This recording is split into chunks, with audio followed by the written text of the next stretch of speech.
बुलढाणा तालुक्यातील धाड व डोमरूळ परिसरातील अनेक गावांमध्ये लंपी आणि 3 डे फीवर व विषाणूजन्य आजारांचा प्रादुर्भाव झपाट्यानं वाढत असून काही पशूंचा यात मृत्यू झालाय। त्यामुळे पशुपालकांमध्ये भीतीचं वातावरण आहे।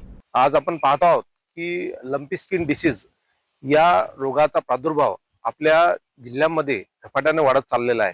त्याच अनुषंगाने आज मी जे काही गोपालक आहेत यांना आवाहन करू इच्छितो की त्यांनी या रोगाविषयी माहिती करून घ्यावी, जनजागृती व्हावी। या अनुषंगाने आपण गोठ्याची स्वच्छता कशी करावी, त्याचबरोबर गोठ्यामध्ये स्वच्छतेचं आणि गोमाशे गोचीड याचं नियंत्रण कसं करावं, कारण हा जो काही लंपी स्किन डिसीज हा रोग आहे हा गोचिड गोमाशा यांच्या चावण्यामुळे होत असतो, म्हणून याचं नायनाट करणे फार अत्यंत आवश्यक आहे।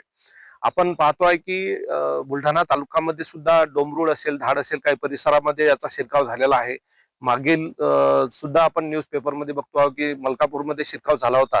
त्या अनुषंगाने बाकी तालुक्यामध्ये पण याचा शिरकाव होऊ नये किंवा जिल्ह्यामध्ये याचा प्रादुर्भाव होऊ नये म्हणून शेतकरी बांधवांनी आपण या रोगाविषयी काळजी घ्यावी, गोठ्याची स्वच्छता करावी, गोठ्यातील जनावरांना नियमित स्वच्छ खरारा मारावा, स्वच्छ धुवून ठेवावे। त्याचबरोबर डेल्टामेथ्रिनचा स्प्रे जो आहे हा दर 15 दिवसांनी आपण तो घेतला पाहिजे, जेणेकरून गोचिड गोमाशा ह्या येणार नाहीत।